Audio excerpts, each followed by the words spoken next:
آدمی جو خواب دیکھتا ہے، آپ میں سے ہر آدمی خواب دیکھتا ہے، بچہ بھی، عورت بھی، مرد بھی، اور کچھ خواب ایسے ہوتے ہیں جو معمول ہیں۔ زیادہ تر آپ کو اس طرح کے خواب آتے ہیں۔ مثلا کچھ لوگ ہیں جن کو زیادہ تر کھانے پینے کے خواب زیادہ آتے ہیں، کہ نیند میں کھا رہے ہیں، پی رہے ہیں، یا کوئی چیز کھانے کی ہے لیکن یہ محروم ہے، اسے دیکھ رہے ہیں، کوئی اور کھا رہا ہے اور ان کا ہاتھ نہیں پہنچ رہا، یا اس طرح کے خواب دیکھتے ہیں۔ کچھ لوگ ڈراؤنے خواب دیکھتے ہیں، ڈر جاتے ہیں، کوئی حملہ کر رہا ہے ان پر، کوئی چھین رہا ہے ان سے کوئی چیز، کوئی جھگڑا کر رہا ہے ان کو، کوئی گرا رہا ہے ان کو۔ ایک ڈر انسان کو ہوتا ہے ارتفاع کا، خوف اونچائی کا، کسی بلندی پہ جانے سے انسان ڈرتا ہے۔ یہ لوگ جن کے دل میں بلندی پہ جانے کا ڈر ہوتا ہے، یہ اکثر خوابوں میں کسی منزل سے گر پڑتے ہیں، یہ کسی چھت سے یا کسی اور ارتفاع سے، چونکہ یہ خوف ہے جو ان کو خواب بنا کے دکھاتا ہے۔ خوف ایک پوری کہانی بنا کے، فلم بنا کے انہی کو اس خوف میں مبتلا دکھاتا ہے۔ اسی طرح جن انسانوں پر شہوت غالب رہتی ہے، جنسی شہوت، یہ اسی طرح کے خواب دیکھتے ہیں کہ خواب کے اندر بھی اپنی شہوت رانی کر رہے ہوتے ہیں، ہوس رانی کر رہے ہوتے ہیں۔ جیسے انسان بیداری میں ہوتا ہے، جو اس کا ہم و غم ہوتا ہے، اس کی فکر پر، اس کے دل پر جو چیز چھائی ہوئی ہوتی ہے، وہی خواب میں بھی انسان کو پیش آتی ہے۔ اس میں خواب کا ایک جو پہلو ہے جو عام انسانوں کے لیے نہیں ہے، وہ مخصوص ہے انبیاء کرام علیہ السلام اور ائمہ اطہار علیہ السلام کے ساتھ۔ جس طرح حضرت ابراہیم خلیل علیہ السلام کے خواب ہے کہ یہ الہام ہے، یہ وحی کے سنخ سے ہے۔ جس طرح اللہ تبارک و تعالی انبیاء کو بیداری میں فرشتے کے ذریعے یا فرشتے کے بغیر اللہ تبارک و تعالی قلوب انبیاء میں کوئی کوئی حکم ڈال دیتا ہے اور وہ آگاہ ہو جاتے ہیں، یہ اللہ کی طرف سے ہے۔ اسی طرح ائمہ اطہار علیہ السلام بھی جس منصب پر فائز ہیں، اللہ تبارک و تعالیٰ کی طرف سے انہیں بیداری میں بھی اور خواب میں بھی کوئی چیز الہام ہو جاتی ہے۔ یہ ایک الگ سنخ ہے جو مختص ہے معصومین علیہ السلام کے ساتھ یا اولیاء کے ساتھ، کہ اللہ تبارک و تعالیٰ کی طرف سے انہیں نیند کی حالت میں خواب میں الہام ہوتا ہے۔ لیکن معمولی لوگوں کی خواب ایک طرح کی ہوتی ہے، وہ ان کے اپنے نفس کی طرف سے ہوتی ہے، اور انسان کے اپنے نفس میں جو عمل ہے جس کے تحت انسان کی خواب بنتی ہے اور دیکھتا ہے، اس میں بھی بعض اوقات الہامی پہلو ہوتا ہے، لیکن یہ الہامی پہلو غیب سے نہیں ہوتا۔ یہ الہامی پہلو انسان کے اپنے قوت نفس کی طرف سے ہوتا ہے۔ قوت تخیل انسان کا بعض اوقات یا بعض انسانوں کا اتنا قوی ہوتا ہے کہ وہ انہیں وہ حقائق بھی خواب میں دکھا دیتا ہے جو ابھی وقوع پذیر نہیں ہوئے، جو ابھی ہونے ہیں یا ہو چکے ہیں لیکن معمول کے طریقے سے خبر انسان تک نہیں پہنچی۔ ایسے حادثات، واقعات قبل از وقت انسان کا نفس ہی انسان کو بتا دیتا ہے، اور یہ بھی ہر انسان کی خواب میں نہیں ہوتا۔ زیادہ تر خواب انسان کو آتے ہیں جب زیادہ کھانا کھاتا ہے اور فوراً سو جاتا ہے، جو طبی لحاظ سے، میڈیکل کے لحاظ سے بھی مضر صحت ہے یہ کام، کہ آپ کھانا زیادہ نہ کھائیں، پیٹ بھر کے کھانا نہ کھائیں، کچھ گنجائش رکھ کے چھوڑ دیں، اور کھانے کے فوراً بعد سو نہ جائیں آپ، چونکہ معدے میں تبخیر کا عمل انجام پاتا ہے، غذا ہضم ہونے کا عمل، اس کو 2-2.5 گھنٹے چاہیے ہوتے ہیں۔ ابتدائی اس غذا کو معدہ نرم کرتا ہے، اس کو پیستا ہے، غذا کو گرینڈ کرتا ہے۔ اس عمل میں معدے کا زیادہ زور لگ رہا ہوتا ہے، جو گرینڈ کر رہا ہوتا ہے غذا کو۔ اس دوران اگر آپ سو جائیں تو ہاضمے کا عمل بھی سست پڑ جاتا ہے۔ انسان بیدار ہو تو بیداری کے عالم میں ہر چیز نارمل طریقے سے معمول کے مطابق جسم کی انجام پا رہی ہوتی ہے، اور جتنی توانائی، جتنا خون، جتنی آکسیجن، جو کچھ معدے کو چاہیے ہوتا ہے وہ اس کو پہنچ رہی ہوتی ہے، وہ ساری انرجی۔ لیکن جب ہم سو جاتے ہیں تو یہ سارے میٹر یا بند ہو جاتے ہیں یا آدھے ہو جاتے ہیں، وہ توانائیاں ساری کم ہو جاتی ہیں۔ اس وجہ سے سوئے ہوئے ہاضمے کا عمل سست ہو جاتا ہے، بیداری میں ہاضمے کا عمل زیادہ تیز ہوتا ہے۔ تو آپ نہ سوئیں، ایک تو بہت بھر کے کھانا نہ کھائیں پیٹ بھر کے، اور دوسرا فوراً سو نہ جائیں۔ اگر یہ دونوں غلطیاں کر دیں کہ بہت زیادہ کھانا فل جتنی گنجائش تھی معدے کی بھر دیا اور جلدی سو گئے، اور پھر تبخیر کا عمل یا ہضم کا عمل جب ہوتا ہے تو معدے کی جو تبخیر کا عمل ہے، بخارات ہیں، یہ گیس بنتی ہے اور یہ گیس سیدھی مغز کی طرف چلی جاتی ہے۔ کئی لوگ ہیں ان کو چکر آتا ہے کھانا جب کھاتے ہیں اور معدے پہ دباؤ پڑتا ہے تو ذہن چکرا جاتا ہے، دماغ گھومنے لگتا ہے۔ ہضمے کا عمل مکمل ہو جائے پھر آپ آرام کریں اور سوئیں۔ زیادہ تر جو خواب انسان کو نظر آتے ہیں وہ اس ہاضمے کے دباؤ کے نتیجے میں ہوتے ہیں، معدے کے دباؤ سے خواب آ رہے ہوتے ہیں آپ کو۔ بہت ہی آشفتہ خواب جس میں ایک ایک منٹ کا خواب ہوتا ہے، ایک منظر دیکھا پھر وہ تبدیل ہو گیا۔ ایک لہجے کے لیے آپ نیند میں دیکھتے ہیں کہ بکریاں آپ کے ارد گرد ہیں، دوسرے لہجے مکھیاں آ جاتی ہیں، تیسرے لہجے میں آپ کسی گرمی کی جگہ پر ہوتے ہیں، چوتھے میں آپ کسی سلپ ہو جاتے ہیں، پانچویں میں کوئی اور منظر، اور جو ہی جاگتے ہیں یہ سارے ریلیں ختم ہو جاتی ہیں، یاد بھی نہیں رہتی۔ یہ معدے کا عمل ہے، یہ رویا نہیں ہے، اس میں کوئی الہام کوئی پیغام نہیں ہے، بلکہ آپ کی صحت کے مسائل اس میں منعکس ہو رہے ہیں۔ اور جو معالج ہیں وہ عموماً انسان کے خواب سے بھی انسان کی جسمانی سلامتی کو سمجھ جاتے ہیں، پرکھ لیتے ہیں۔ خواب کا چونکہ ایک معمول ہے، ایک انسانی زندگی کا حصہ ہے اور ہر انسان کے لیے یہ تجربہ ہے، اس لیے اس کے عمل کو اگر انسان سمجھ جائے تو پھر نہ خوابوں کے ذریعے گمراہ ہوتا ہے، نہ بہکتا ہے، اور نہ ان کو بنیاد بناتا ہے لڑائی جھگڑے کے لیے، گھریلو مسائل کے لیے۔ اگر سمجھ میں آ جائے کہ یہ خواب ہمیں کیوں نظر آتے ہیں، کیوں دیکھتے ہیں ہم۔ ایک خواب وہ ہے کہ انسان کا نفس جب صالح ہوتا ہے، پاکیزہ ہوتا ہے، مطہر ہوتا ہے، تزکیہ شدہ ہوتا ہے اور آلودگیوں سے پاک ہوتا ہے، اس وقت خود نفسانی قوتیں ہی اتنی تیز ہوتی ہیں جیسے جاگتے ہوئے انسان کے ذہن میں ایک خیال آتا ہے، نظریہ آتا ہے، سوچ آتی ہے، راہ حل آ جاتا ہے۔ اکثر لوگ، ذہین لوگ، انٹیلیجنٹ لوگ، وہ بیداری میں ہی بڑی بڑی مشکلات کا حل نکال لیتے ہیں۔ یہ بھی ان کے اپنے نفس کی، اپنے ذہن کی سلامتی کی علامت ہے کہ انہیں الجھنوں کا سلجھاؤ آ جاتا ہے، ذہن میں ان کے آ جاتا ہے۔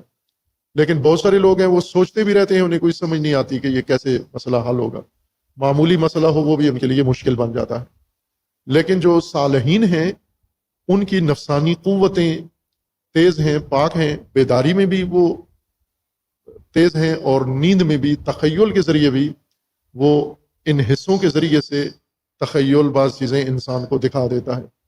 لیکن یہ سب کچھ جو بھی انسان کو، معمولی انسان کو خواب نظر آتا ہے، یہ غیب سے یا ملائکہ سے یا اللہ تعالیٰ کی طرف سے نہیں ہوتے، یہ آپ کے یا معدے کی کاروائی ہے یا نفس کی کاروائی ہے، خیال کی کاروائی ہے۔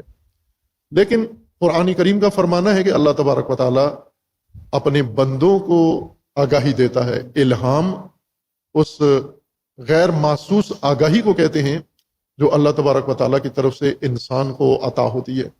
ایک تو محسوس آگاہی ہے، کتاب انسان پڑھتا ہے، آگاہی مل جاتی ہے، خبریں سنتا ہے، آگاہی مل جاتی ہے، کہیں سے جستجو کرتا ہے، آگاہی مل جاتی ہے۔ لیکن ایک آگاہی ایسی ہوتی ہے کہ ظاہراً اس کے اسباب موجود نہیں ہوتے کہ یہ کس سبب سے انسان کو حاصل ہوئی ہے، اور جب اسباب معلوم نہ ہو، معمول کا ذریعہ نہ ہو، لیکن انسان کے دل میں اللہ کی طرف سے یہ آگاہی پیدا ہو جائے، یہ وحی کہلاتی ہے۔ اور وحی کی پھر قسمیں ہیں آگے کہ وحی میں شریعت بھی نازل ہوتی ہے، وحی میں آگاہی بھی نازل ہوتی ہے۔ جیسے قرآن کریم میں شہد کی مکھی کو اللہ نے وحی کی، اسی طرح مادر موسیٰ کو اللہ نے وحی کی، اور اسی طرح حضرت مریم کو اللہ نے وحی کی، مادر مریم کو اللہ نے وحی کی، اور مختلف شخصیات جو نہ نبی ہیں، نہ امام ہیں، نہ معصوم ہیں، لیکن اللہ کا فرمانا ہے کہ اللہ نے ان کو وحی کی ہے۔ ایک ناشناختہ سبب کے ذریعے سے آگاہی دینا غیر محسوس طور پر، یہ وحی کہلاتی ہے۔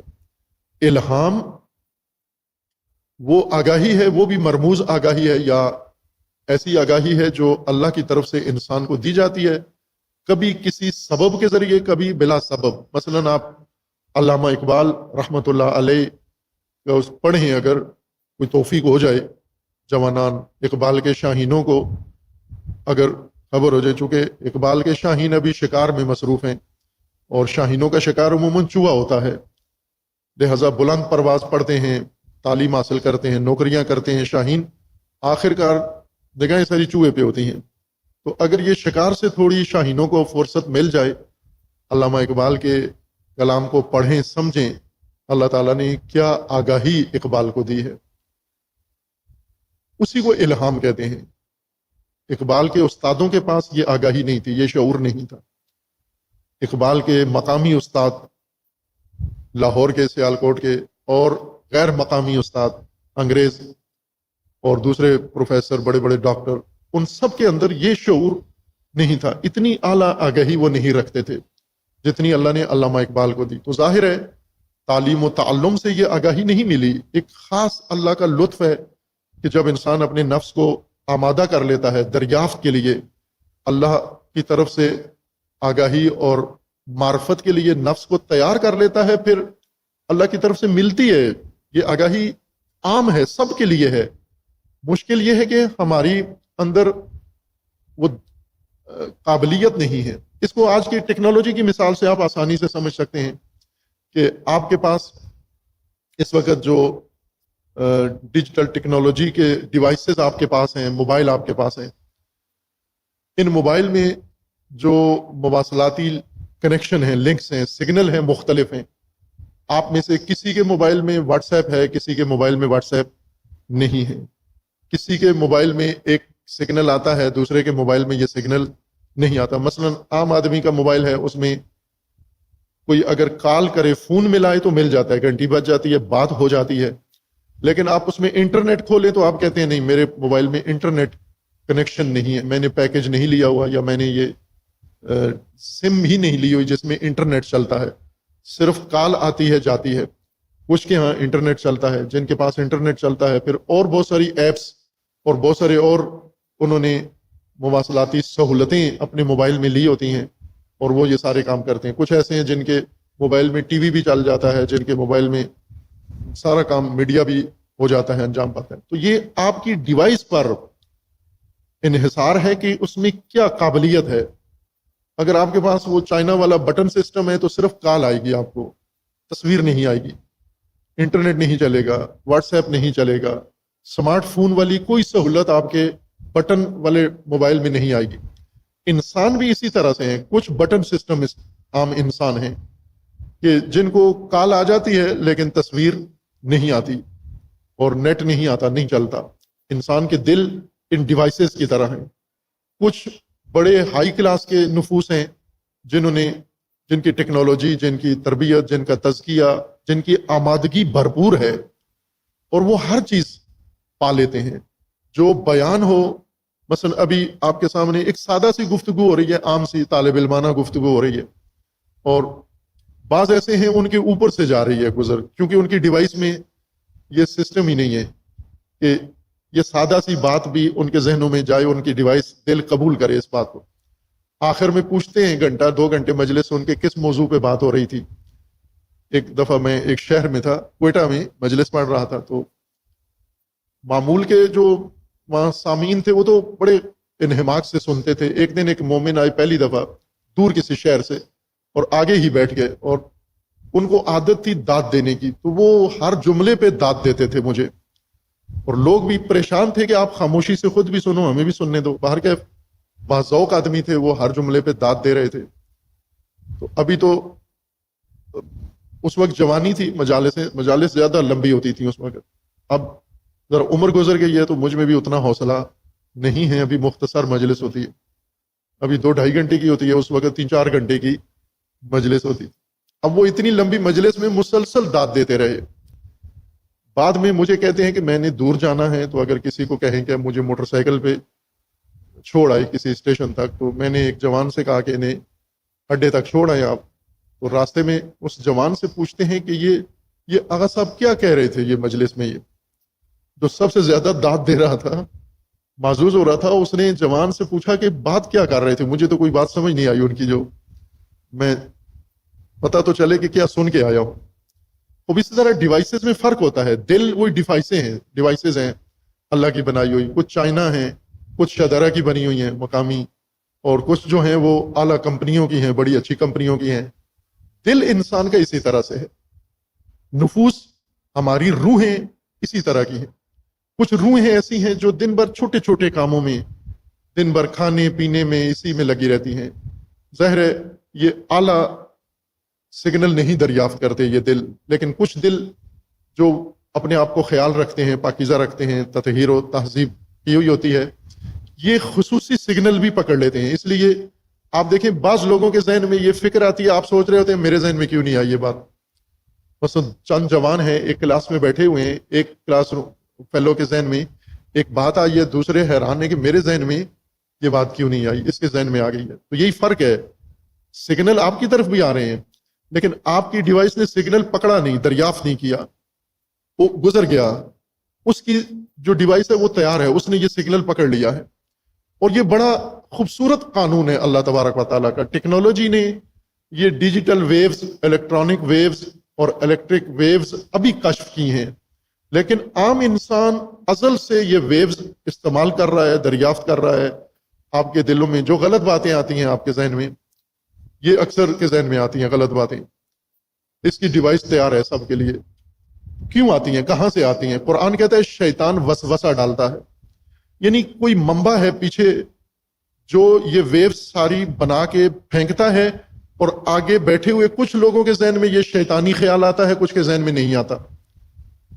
کچھ کے دل شیطانی سگنل پکڑ لیتے ہیں، کچھ کے دل شیطانی سگنل نہیں پکڑتے. کچھ کے ذہن میں یہ وایات باتیں آتی ہیں، شرارت آتی ہے، شیطنت آتی ہے، خناسیت آتی ہے، ایک خبیث خیال ذہن میں آ جاتا ہے، کچھ کے ذہن میں نہیں آتا. تو یہ سب سگنل جو آتے ہیں، وہ قوتیں، وہ طاقتیں کائنات میں موجود ہیں، لیکن دریافت کرنے والوں کے اوپر منحصر ہے کہ یہ کیا دریافت کر رہے ہیں، کن چیزوں کا اثر ہوتا ہے. ہم دن رات نیوز سنتے ہیں، خبریں سنتے ہیں، ہر چیز سنتے ہیں، کچھ باتیں ذہن میں آ جاتی ہیں، کچھ نہیں آتی. یہ قانون ہے اللہ تبارک و تعالیٰ کا. اور اللہ تبارک و تعالیٰ کا فرمانا ہے اتقوا اللہ یعلمکم اللہ. علم کا ایک ذریعہ تقویٰ ہے، علم حاصل کرنے کا ایک طریقہ استاد ہے، کتاب ہے، کلاس ہے، مطالعہ ہے. اور ایک منبع اللہ تبارک و تعالیٰ نے فرمایا ہے تقویٰ ہے، کہ تقویٰ اختیار کرو، علم آئے گا، اللہ تمہیں علم القا کرے گا، دے گا، خدا علم دے گا آپ کو. اور ظاہری اسباب بھی نہیں ہوں گے، یعنی آپ نے پڑھا نہیں، آپ نے کتاب نہیں کھولی، آپ نے کوئی تحقیق نہیں کی، لیکن یہ علم اللہ نے آپ کے دل میں ڈال دیا ہے. یہ عمومی چیز ہے، اس کو بعض لوگ اپنی کرامت سمجھتے ہیں. یہ ہر انسان کے لیے ہے، ہر چھوٹے بڑے کے لیے. یہ اللہ کا نظام ہر انسان کے لیے انسانی نظام ہے. لیکن اس کا قانون ہے، قانون یہ ہے کہ آپ نے اپنے آپ کو تیار کرنا ہے، اپنے آپ کو آمادہ کرنا ہے اپنی دریافت کے لیے، یعنی الہی ان الہامات کو دریافت کرنے کے لیے اپنے آپ کو آمادہ کرنا ہے، رکاوٹیں دور کرنی ہے. یہ ضمناً چونکہ امام حسین علیہ الصلوۃ والسلام کی رؤیا کا ذکر آیا ہے، امام نے فرمایا کہ میں نے خواب میں عالم نوم میں دیکھا ہے ایک گھوڑا سوار آ رہا ہے اور مجھے کہہ رہا ہے اے حسین آپ اپنی منزل کی طرف تیزی سے جا رہے ہو اور موت آپ کی طرف تیزی سے آ رہی ہے، اور موت تیزی سے آپ کو جنت کی طرف لے کے جا رہی ہے. اسی طرح اور بھی امام علیہ السلام، امام حسین علیہ السلام و دیگر ائمہ اطہار کی زندگیوں میں بھی ہے، اور قرآن میں بھی رؤیا صادقہ یا اس الہام کا ذکر ہے. یہ مخصوص ہے معصومین کے ساتھ، جو اللہ تبارک و تعالیٰ کی طرف سے انہیں کسی بھی ذریعے سے آگاہی مل جاتی ہے. آپ کو اگر ایسی کوئی چیز نیند، خواب میں یا نیند میں آتی ہے، تو آپ کو یوں نہیں کہ سمجھے کہ جیسے امام حسین علیہ السلام کو یہ چیز خواب میں نظر آئی ہے تو میری خواب کا بھی معنی وہی بنتا ہے. ہر انسان کی خواب کا ایک الگ معنی ہے. اگر دو آدمی خواب دیکھتے ہیں، ایک منظر دیکھتے ہیں، تو ان ایک منظر کا معنی الگ الگ ہوگا، کہ آپ کچھ اور اس منظر میں دیکھ رہے ہیں، وہ کچھ اور دیکھ رہا ہے، اور وہ آپ کے نفس اور ذہن کی خصوصیات کے مطابق معنی ہوگا اس کا. جیسے آپ کی شخصیت ہے، جیسے آپ کا دل و دماغ ہے، اس کے مطابق اس کا معنی کریں گے. امام علیہ السلام نے جب یہ دیکھا کہ ایک گھوڑا سوار آ رہا ہے اور وہ ہمیں موت کی طرف پیغام دے رہا ہے کہ آپ موت کی طرف جا رہے ہیں اور موت آپ کی طرف آ رہی ہے، چونکہ امام علیہ السلام کا ہم و غم فقط ایک ہی موضوع تھا، یہی اقدام قیام جو امام نے فیصلہ کیا اور اس پہ قائم ہیں اور اس کو لے کے آگے بڑھ رہے ہیں، اور کوئی چیز امام اپنے ذہن میں آنے بھی نہیں دے رہے، اپنے دل میں بھی نہیں آنے دے رہے کہ جو امام کی توجہ ہٹا لے، جو امام کے ذہن کو اس موضوع سے ہٹا کے کسی اور موضوع میں لگا دے۔ کئی کوششیں ہوئیں راستے میں، لوگوں نے مکہ میں خصوصاً زیادہ کوششیں ہوئیں کہ امام کے ذہن کو کسی اور دھیان کسی اور طرف لگا دیں۔ مثلا جو اپنے بھائی ہیں محمد ابن حنفیہ، اور دوسرے بھائی ہیں یا بہنوئی بھی ہیں، چچا زاد بھی ہیں، حضرت عبداللہ ابن جعفر، حضرت سیدہ زینب سلام اللہ تعالیٰ علیہا کے شوہر نامدار، انہوں نے کوشش کی۔ اسی طرح بعض دیگر اکابرین جو مکہ میں تھے، جیسے عبداللہ ابن عباس، عبداللہ ابن عمر، عبداللہ ابن زبیر، اس طرح کی بڑی بڑی شخصیات، جید شخصیات نے امام علیہ السلام کا ذہن موڑنے کی کوشش کی، ہمدردی کے ذریعے، مشورے کے ذریعے، خطرات بتائے، خطرات کی نشاندہی کی کہ آپ جس طرف سوچ رہے ہیں اس میں یہ ہو سکتا ہے۔ لیکن امام علیہ السلام ایک فیصلہ جو مدینے سے کر لیا تھا اسی پر قائم تھے۔ اس کو اصطلاح میں کہتے ہیں، میں اصطلاح یہ آپ کے سامنے وضاحت کر دوں، چونکہ یہ بھی ایک بڑی اہم بنیادی صفت ہے انسان کے لیے۔ وہ انسان جو کسی میدان کے اندر کوئی کارنامہ انجام دیتے ہیں اور کامیابیاں حاصل کرتے ہیں، ان کے لیے بنیادی صفت ہے، عربی اصطلاح کے مطابق، عربی فارسی میں یہ اصطلاح استعمال ہوتی ہے، اردو ترجمہ بھی میں اس کا عرض کروں گا آپ کی خدمت میں۔ اس کو کہتے ہیں قاطعیت۔ قاطعیت، قاف دو نقطے والا، الف توئے، اور یہ عین تے، قاطعیت، قطع و یقین جس کو کہتے ہیں۔ قاطعیت کہتے ہیں، عربی فارسی میں بھی یہ لفظ استعمال ہوتا ہے، عربی میں بھی استعمال ہوتا ہے، یقین کو اور دو ٹوک فیصلے کو، اٹل فیصلے کو قاطعیت کہتے ہیں، جس میں شک نہ ہو، جس میں تردید نہ ہو، جس میں تذبذب نہ ہو، جس میں احتمال نہ ہو، جس میں کوئی متبادل آپشن بھی نہ ہو، فقط ایک رائے، اس فیصلہ اور اس فیصلے کے اوپر جم جانا، قائم ہو جانا، اس کو قاطعیت کہتے ہیں۔ رہبروں کے، ائمہ کی صفات میں سے قاطعیت ہے۔ مردد انسان رہبر نہیں بن سکتا، نہ اللہ کی طرف سے رہبر بنتا ہے اور نہ اللہ کے معیار میں اس شخص کی رہبری کی کوئی گنجائش ہے جس کے اندر قاطعیت نہ ہو۔ یہ مجالس جو مینار پاکستان اجتماع کے لیے، لوگوں کی آمادگی کے لیے لاہور میں اللہ نے توفیق دی اور حاضر ہو کر مومنین کے سامنے گفتگو کی ہے، فرصت ملے ضرور سنیں۔ میں یہ درخواست کروں گا تمام مومنین سے، تمام خواتین سے، جوانوں سے بالخصوص یہ درخواست کروں گا کہ حوصلے کے ساتھ سنیں، ایک ہی دن بیٹھ کے ساری نہ سنیں، کلپ نہ سنیں، پورا موضوع سنیں۔ ظاہر 9 یا 10 مجلسیں ہیں، وہ ہر روز ایک سنیں اور غور سے سنیں اس کو، جب ذہن تیار ہو، خلوت ہو، مصروفیت نہ ہو، اس وقت سنیں۔ اس میں موضوع تھا فرصت شناسی، فرصت سازی اور فرصت سوزی، اور امام علی علیہ السلام کے خصوصاً کلام نورانی کی روشنی میں یہ موضوع بیان کیا مومنین کے لیے کہ فرصت کا معنی ہوتا ہے موقع، مناسب موقع، جس کے اندر تمام اسباب، تمام وسائل مہیا ہوتے ہیں کسی مقصد کو حاصل کرنے کے لیے۔ ہر چیز، مادی، معنوی، سماجی، نفسانی، ہر چیز جب پوری ہو جائے، اس کو کہتے ہیں یہ فرصت ہے، یہ موقع ہے کام کرنے کا۔ اردو میں یا پنجابی میں فرصت ویلے آدمی کو کہتے ہیں۔ فرصت ہے یعنی فارغ ہے، مصروفیت کوئی نہیں ہے، بیکار ہے، کام کاج کوئی بھی نہیں ہے، وہ اردو کی فرصت ہے۔ یہ عربی کی فرصت ہے جس کی طرف ائمہ اطہار نے رہنمائی فرمائی ہے کہ فرصتیں جب تمہیں ملتی ہیں تو انہیں غنیمت سمجھو۔ اس میں سے ایک بات یہ تھی، چونکہ وہ مجالس ذرا خاص حالات کے اندر ہو رہی تھیں، وقت بھی نہیں ہوتا تھا ہمارے پاس، لیکن اس موضوع کو زیادہ مزید تفصیل کی اور تفسیر کی ضرورت ہے۔ اس میں سے ایک موضوع یہ تھا کہ فرصتیں کون ضائع کرتا ہے، مواقع کون ضائع کرتے ہیں۔ جب اللہ کی طرف سے مواقع ملتے ہیں، فرصتیں ملتی ہیں، اپرچونٹیز ملتی ہیں، تو ضائع کون کرتا ہے؟ اس میں بڑا عامل یہ تھا کہ وہ لوگ فرصتیں ضائع کرتے ہیں جن میں قوت فیصلہ نہیں ہوتی۔